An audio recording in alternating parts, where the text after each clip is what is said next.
Confessions on a Dance Floor, Madonna's most revisited album that's mostly punctuated by her 2005 viral hit, the ABBA-infused dance single, Hung Up. Released at a time when American music was hella f***ing weird, there were only a handful of pop songs that were considered timeless, at least for my taste. Everything else was just pure garbage and dated.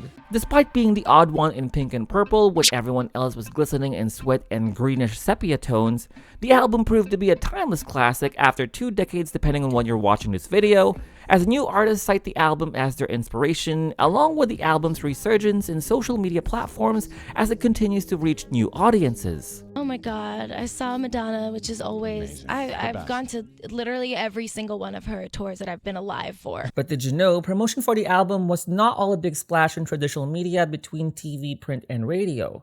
After all, she was coming from an era that many thought marked the demarcation of her career. Your last 3 albums probably didn't do as well as you would have wished. What sort of pressure? My last 3 albums? That's not true. Just my last album. Music did good, and Ray of Light did amazing. Despite her reinvention tour breaking records in 2004, making it the highest grossing tour of the year, her album backlash for its visual representation along with her scandalous same-sex kiss at the VMAs left a massive bruise in her brand. In light of this, Madonna was able to work around an adequate budget from Warner to help promote her next album, with some unique and odd compromises. 100 tunes in your phone, baby. Hello, Moto. So let's go through these oddities. My name is Sergio, and without further ado, these are the odd promotions behind Madonna's Confessions on a Dance Floor. Hi, this is Madonna, and I have a confession to make. I'm secretly, obsessively, and madly in love with Tony Venero and Saturday Night Fever. 1-888 to confess. And you know what? Let me wear this to make this segment more thematic. That's better. Madonna and her team worked with Bechtel Ventures, the marketing team behind the experiential guerrilla-style 1-888 to confess. While sticking with the album's motif and branding, the idea is to get audiences engaged by calling the toll number and share a confession by leaving an audio message. Leave a confession. I confess to liking marijuana more than I like having sex. 1-888 covered major cities with guerrilla advertising and sidewalks, mainly encouraging people to instantly pick up their cellular device and call the toll-free number. Hello? Some Kylie Minogue fans would probably recognize how the format is similar to Kylie's 1-555 Confide hotline. However, unlike Madonna's, the Confide number was immobile and did not function as a real toll number to call and was just used for branding. What's odd about this is that Madonna's name isn't even revealed in any of the posters, leaving some callers not knowing what and who is the promotion for. I confess that I don't have any idea what the heck this number is for. I just saw a little thingy on the wall and I decided to call it. So I confess, I don't know what the f*** this is. Although some, if not many, would recognize the motif behind the campaign and would know this was all about Madonna's upcoming album. Please stop talking to Britney, Madonna. I mean, come on. Girl's got acne, white trash husband, and she's just a mess, so... What most didn't know is that all calls were actually recorded and then streamed online. Yes, this was actually a hotline for digital audio streaming. How it works is that the recorded confessions are banked and compiled to form an episode for a podcast. That compilation is then launched on Madonna's MySpace page weekly for everyone to listen to online. Remember, this was 2005. Everyone was trying to figure out ways to engage with a growing social media audience just a few years after Facebook launched. And since you can't push ads yet in social media, you can at least try to gain followers by presenting them with random confessions from the public for entertainment. The result was a unique interactive experience for everyone involved. Madonna gets buzz for her album from the campaign's theme, she gets callers to participate for free to form an organic episode to use as a digital asset on her MySpace page, which in return gains rich engagement from her MySpace followers as a weekly podcast. The principle behind 1-888 to confess is similar to the Canadian series The Speaker's Corner that consisted of random confessions or discussions from the public that's recorded from a video booth located in downtown Toronto. Any public recording from the boot is then collected to form shorts and broadcasted in CDTV. We think that in Toronto, you should be allowed to get a lap dance anywhere. In a way, the whole experience between Speaker's Corner and Madonna's Tall Number gig was an early precursor to what YouTube would eventually become, especially since YouTube was founded less than a year before Confessions on a Dance Floor was released. I didn't really have a plan for this video blog. I guess I'll just do this. Eventually, the cycle of interactive engagement between artist and fan while building content and entertaining its audiences would transpire to how influencers and followers are connecting through live streaming on various platforms today, especially with the use of mobile devices. Goodbye, Toronto. Goodbye, Kiko. Can I go now? Bye. Thanks. Speaking of mobile devices, this brings us to the second odd promotion from Madonna. مرا ببخش دیگه از من چی میخوای جیگر مرا The Motorola ROKR. I doubt she ever used this phone for her own personal use. Madonna partnered with Motorola with the release of the ROKR, spelled ROKR, which at the time was dubbed as the iTunes phone for being the first phone to ever host Apple's growing app. On paper, this was sold as the perfect partnership, especially when promoting her upcoming single Hung Up, as the very first front-running song to be ever promoted in iTunes in a mobile device. I mean, the song itself was just a perfect match. The video and print ads with various artists were shot at Shepperton Studios in West London on Wednesday, August 31st, 2005, just 15 days after Madonna's 47th birthday, to which she actually got into an accident when she tumbled off a horse at her London estate. I mean, how many bones did you break? 8. 8 bones? Yes. Yeah. I fractured my spinous erectus. What was his name? That's another story. Rocky. The horse's name you fell off was Rocky. Yeah. Madonna braved through the shoot while still recovering from her injuries, hence why you see her on all ads with an arm support. Now, that wasn't the odd thing about this promotion. If anything, this was a humble Madonna trying to make ends meet for Warner Brothers after American Life. What's odd about this is what transpired after the launch and promotion of the phone. Let's take a look at a revolutionary phone. We want to reinvent the phone. You see, the ROKR, while expected to be a revolutionary device for being the first iTunes phone, turned out to be one of the shittiest phones in the market. It was known to have a lot of problems when it came to storing music with its limited capacity, slow transfers over USB on top of the extra steps to transfer songs into your phone after purchasing them from iTunes. Remember, mobile purchases and transactions didn't happen until the late 2000s. You still have to do most of your song purchases and direct downloads from your desktop, so you can't transfer songs via Bluetooth or buy them over the air or straight from your mobile device. With the list of deficiencies, this infuriated Apple guru Steve Jobs since the ROKR is in association with the Apple brand for housing the iTunes app. He used the ROKR's fold to upgrade from and form a more sophisticated build with a better transfer system to this little device called the iPhone. So yeah, that's the one odd thing about their partnership with Motorola. With the intent of reinforcing a new standard when it comes to streaming music, the ROKR was just something that was awesome in theory, but kind of a mess in practice until the iPhone came and did that theory justice. Speaking of awesome in theory, there was one promotional item that was used but wasn't available to the public that could have been revolutionary at that time, and that would be the launch graphics. The launch graphics DVD was a promotional-only DVD that was used for a private listening event in the UK during the album's launch. It wasn't available for retail or purchase and featured the standard or mixed version of the album, accompanied by graphics or visuals that follows the motif of the album's cover. And yes, I'm calling the mixed version the standard version, especially for those OG fans who recall how Confessions was originally promoted. It's the non-stop, all-dance tour de force from Madonna. There are no gaps in this record. No gaps. It goes song to song to song to song. No ballads. Put on your dancing shoes. The DVD was basically a video visualizer. Although we had audio visualizer built into a few media players back then, not many artists did their own themed visualizer as part of their album's promotion. The other artists I can recall that provided their own audio visualizer DVD was the Chemical Brothers for their album Further in 2010.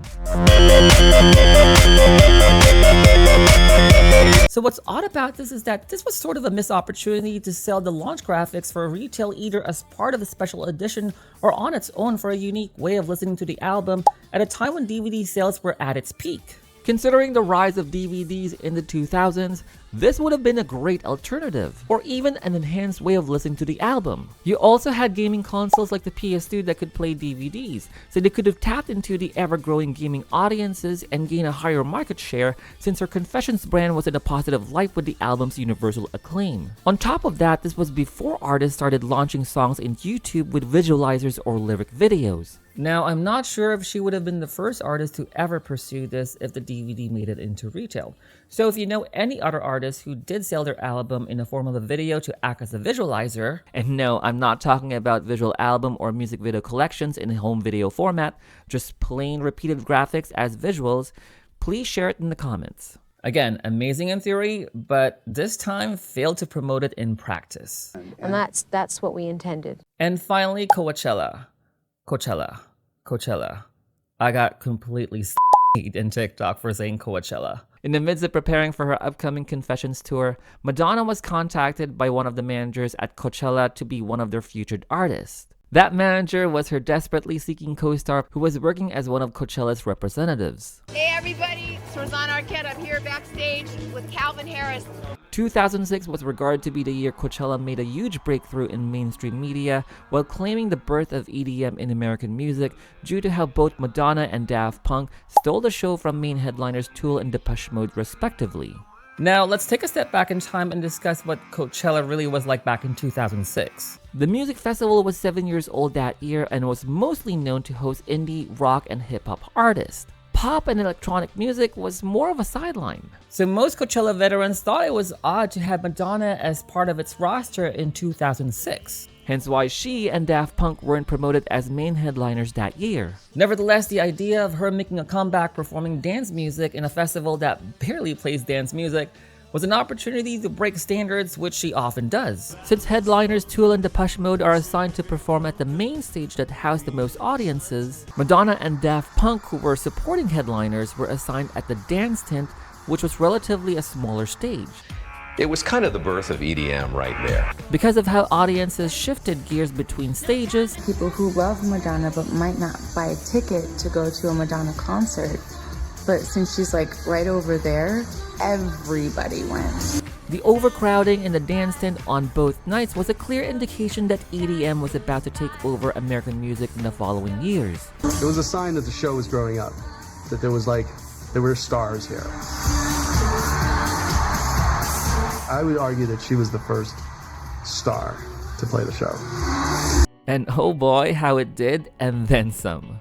Since then, Coachella started to host more pop and EDM artists as American music started to shift gears and continue to do so till this day. I'm actually quite surprised how these two massive electronic artists never got a chance to collaborate and work together. If you know Madonna, you know very well who she worked with after the Confessions era. Breakdown. Which I feel was a step back in her artistry. Anywho, let's talk about the album cover, since this is what everyone is supposed to see on every ad campaign to ensure you, as a potential consumer, know which one to pick up at the record store. I didn't really pay attention to how cheap the production of the album cover is until a decade later when I started learning about Photoshop and the value of working with raw photographs. Inside the Groove podcast actually made a comment about the overall quality of the album cover on one of their deep dive episodes about Confessions. The graphic design is very of its time and not brilliantly done. I think it's not aged brilliantly, but I think it's sort of picking up on what Jonathan said. It was trying to be a few things all at once. Of all the photo sessions she had with Stephen Klein for the album cover shoot, they chose the hardest photo to work around with, considering Madonna's distance from the camera. On top of retouching the entire image to make it look smoother and sharper, they had to slightly stretch the photo vertically to symmetrically fit a 1:1 image format. I know this stretching technique firsthand because I had to emulate the entire shoot to capture this album cover in motion and 4K footage. I'll talk about the shoot some other time and discuss how I achieved it, because I applied the same technique and acquired the same props, blouse, and shoes used for Madonna. Overall, the direction given to the album cover along with the art behind the single releases was, well, kinda cheap.